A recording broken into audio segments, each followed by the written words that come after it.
ইমামের দায়িত্ব হচ্ছে পেছনে কারা আছে এটা খেয়াল করা। অনেক সময় ইমাম সাহেব আল্লাহু আকবার বলে যে নামাজ ধরছে, কি হচ্ছে পেছনে আর খোঁজ খবর নাই। মুআয ইবনে জাবাল রাদিয়াল্লাহু তাআলা আনহুকে আল্লাহ রাসূল সাল্লাল্লাহু আলাইহি ওয়াসাল্লাম একটা এলাকার ইমাম বানিয়ে পাঠিয়েছিলেন। এলাকার মুসল্লিরা ছিলেন, লোকজন ছিলেন শ্রমজীবী, সারা দিন কষ্ট করে নামাজে যে জয়েন করত। তো উনি মাগরিবের নামাজে সূরা ফাতিহার পরে সূরা বাকারা তেলাওয়াত শুরু করলেন। তো মাগরিবের সালাতে উনি যখন এত লম্বা তেলাওয়াত ধরলেন, মুসল্লিরা আর ইমাম সাহেবের সাথে থাকতে পারতেছে না, কারণ ওনারা তো ইমাম সাহেবের হয়তো মন ফুরফুরে, উনি পড়তেছেন মনের আনন্দে দরাজ গলায়, কিন্তু মুসল্লিদের তো অবস্থা খারাপ। সারাদিন ওনারা খেতে খামারে কাজ করে আসছে, নামাজ ছেড়ে দিয়ে অনেকে চলে গেছে। একা একা নামাজ পড়ে যে আল্লাহ রাসূল সাল্লাল্লাহু আলাইহি ওয়াসাল্লামের কাছে যে বিচার দিল যে রাসূলুল্লাহ, দেখেন এমন একজন ইমাম আপনি অ্যাসাইন করেছেন আমাদের এলাকায়, মাগরিবের নামাজে উনি সূরা বাকারা পড়ে আর আমরা হচ্ছে শ্রমজীবী। রাসূল সাল্লাল্লাহু আলাইহি ওয়াসাল্লাম খুব রেগে গেলেন।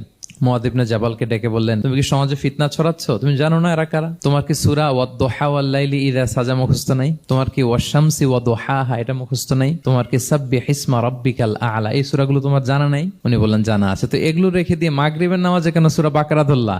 আল্লাহর হাবিব সাল্লাল্লাহু আলাইহি ওয়াসাল্লাম কিন্তু এমন ইমাম ছিলেন না, উনি অত্যন্ত বিবেকবোধ সম্পন্ন একজন ইমাম ছিলেন। একবার পেছনে এক বাচ্চার কান্না শুনে উনি নামাজ ছোট করে দিয়েছেন। সবাই বললেন, ইয়া রাসূলুল্লাহ, এত ছোট নামাজ তো কখনো পড়তে দেখি না। তখন রাসূল সাল্লাল্লাহু আলাইহি ওয়াসাল্লাম বললেন, একটা ছোট বাচ্চার কান্নার আওয়াজ আমার কানে এসেছে, আমার মনে হচ্ছে বাচ্চাটাকে সামলাতে নারীদের কাতারে একটা মায়ের খুব কষ্ট হচ্ছে, এজন্য নামাজটা আমি খাটো করে দিয়েছি। দেখেন কি চিন্তা চেতনা, পিছনে কি হচ্ছে সব রাসূল সাল্লাল্লাহু আলাইহি ওয়াসাল্লাম এটা খেয়াল করতেন।